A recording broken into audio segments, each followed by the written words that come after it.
দুটো বিশ্ব সেরা দল, একটা ফাইনাল। হার জিতের এই খেলায় একজন ফুটবলার নিজের জীবন বাজি রেখে দলকে জেতাতে চেয়েছিলেন। পুরো বিপক্ষ দল তাকে ঠেকাতে হিমশিম খাচ্ছিল, তারপরেও তাকে ঠেকাতে না পেরে একের পর এক আঘাত, ফাউল, এমনকি হাত দিয়ে আটকে রাখতেও বাধ্য হয়েছিল। তারপরেও তাকে কোনোভাবে আটকানো যাচ্ছিল না। এ ম্যাচে যেন প্রতিপক্ষদের জন্য ত্রাস হয়েছিলেন ব্রাজিলের সুপারস্টার নেইমার জুনিয়র। প্রতিপক্ষের গোলকিপারের মুখ থেকে ভেসে আসছিল, ওকে আটকাও, ও একাই আমাদের স্বপ্ন তছনছ করে দিবে, শুধু ওকে আটকাও, আমরা ম্যাচ জিতবো। 2021 কোপা আমেরিকার ফাইনালে মারাকানার ট্র্যাজেডিতে নেইমার ছিল অপ্রতিরোধ্য। স্মৃতির পালে হাওয়া দিয়ে চলুন দেখি এ ম্যাচে নেইমার প্রতিপক্ষদের জন্য কতটা দুর্বিষহ ছিল। এক অসাধারণ স্কিল দিয়ে ম্যাচটা শুরু করেন নেইমার। লো সেলসোর মাথার উপর দিয়ে এক অসাধারণ ড্রাবলে বল নিয়ে নেইমার বিপক্ষ দলকে বুঝিয়ে দিলেন যে এই ম্যাচটি হবে নেইমারময়। এই মোমেন্টটা লক্ষ্য করুন, মাঝ মাঠে বল, ক্যাসিমিরো নেইমারকে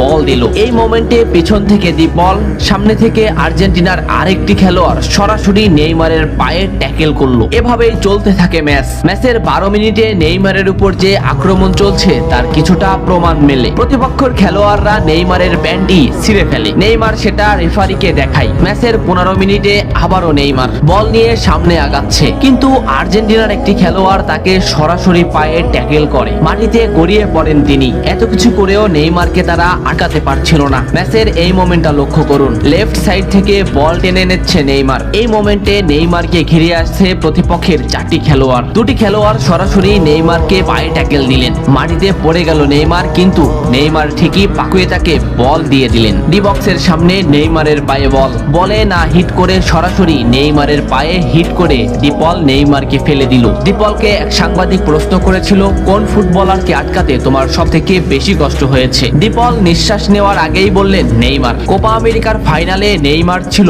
অপ্রতিরোধ্য, তাকে আমরা কোনোভাবেই আটকাতে পারছিলাম না। আমাদের ফুটবলাররা তাকে আটকাতে ফাউল করছিল, কিন্তু তারপরেও সে যেন আরো বেশি জ্বলে উঠছিল। আমরা শুধু নেইমারকেই আটকাতে যাচ্ছিলাম, তবে আমরা বারবার ব্যর্থ হচ্ছিলাম। সত্যি নেইমার হলো আমার দেখা সবথেকে কঠিন প্রতিপক্ষ, যাকে আটকাতে আমরা হিমশিম খাচ্ছিলাম। ম্যাচের এই মোমেন্টটা দেখলে স্পষ্টই বুঝতে পারবেন নেইমারকে আটকাতে তারা কোন পদ্ধতি বেছে নিয়েছিল। মাঝমাঠ থেকে দুটো ফুটবলারকে ড্রিবলিং করে নেইমার বল সামনে আগালেন। এই মোমেন্টে নেইমারের পাশে দুটি ফুটবলার, নেইমার তাদের ড্রিবলিং করে আবারও সামনে আগালেন, কিন্তু এই সাইড থেকে একটি ফুটবলার সরাসরি হাঁটু বাস করে নেইমারের পায়ে আঘাত করলো। নেইমার মাটিতে লুটিয়ে পড়লো। ম্যাচের এই মোমেন্টটা লক্ষ্য করুন, কেন ডিপলরা সেদিন নেইমারকে আটকাতে পারছিল না তারই একটা উদাহরণ। লেফট সাইডে নেইমারের পায়ে বল, সামনে প্রতিপক্ষের একটি ফুটবলার, নেইমার ড্রিবলিং করে তাকে বল মোমেন্ট থেকে আউট করে দিলেন। এই মোমেন্টটা লক্ষ্য করুন, এখানে প্রতিপক্ষের 3টি খেলোয়াড়। এখান থেকে নেইমার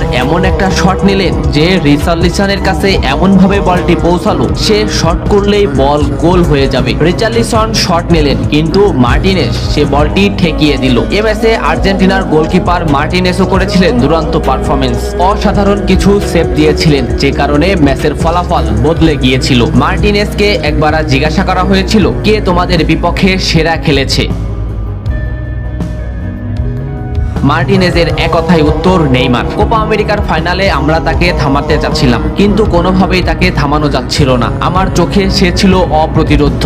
আমি বারবার আমাদের সতীর্থদের বলছিলাম, তোমরা নেইমারকে থামাও, ওকে থামাতে না পারলে ও আমাদের স্বপ্ন ভেঙে দিবে। আমাদের সতীর্থরা বারবার ব্যর্থ হচ্ছিল। ম্যাচের 65 মিনিটে নেইমার মাঝমাঠ দিয়ে বল টেনে নিচ্ছিলেন। ডিপল তাকে আটকাতে না পেরে প্রথমে তাকে ঘাড়ে আঘাত করলেন, এরপরও না পেরে সরাসরি পায়ে ট্যাকেল করলেন। এই ক্লিপটা লক্ষ্য করুন, এই ম্যাচে নেইমার কতটা অপ্রতিরোধ্য ছিল সেটা বুঝতে পারবেন। মাঝ মাঠে নেইমারের পায়ে বল, নেইমারকে আটকাতে আছে আর্জেন্টিনার একটি খেলোয়াড়। এই মোমেন্টে নেইমারের সামনে আর্জেন্টিনার 4টি খেলোয়াড়। নেইমার এখান থেকে এমন একটা পাস দিবেন যেখানে এই 4টি খেলোয়াড় ফুটবল মোমেন্ট থেকে বের হয়ে যাবে, এবং নেইমারের সতীর্থ এমন স্থানে বল পাবেন যেখান থেকে গোলে শট করলে গোল হওয়ার সম্ভাবনাই বেশি। দেখুন নেইমার শট নিল, পাকুয়েতা এমন মোমেন্টে বল পেল যেখান থেকে শট করলে গোল হওয়ার সম্ভাবনা সম্ভাবনা 100%, কিন্তু পাকুয়েতা শট নিতে পারেনি। এই মোমেন্টটা দেখুন, 1-1-এ নেইমার ভার্সেস ডিপল। সুন্দর একটা ড্রিবলিং এ নেইমারকে আটকাতে ব্যর্থ ডিপল, কিন্তু শেষ মুহূর্তে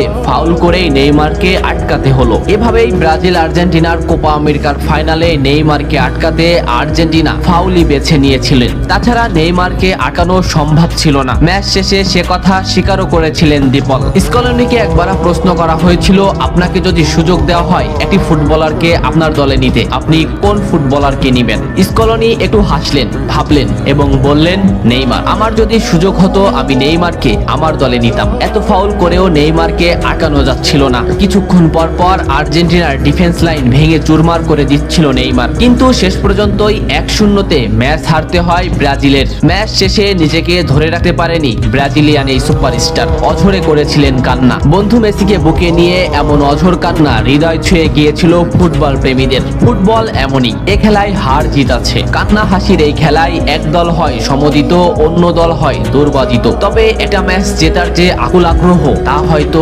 নেইমারকে না দেখলে বোঝা যেত না। সব বাধা বিপত্তি প্রতিরোধ ভেঙে নেইমার যেন এগিয়ে যাচ্ছিলেন, কিন্তু শেষ পর্যন্ত সমীকরণ মেলেনি। আপনি কি কোপা আমেরিকার এই ম্যাচটা দেখেছিলেন? দেখলে কমেন্ট করে জানান। এত সময় সাথে থাকার জন্য ধন্যবাদ।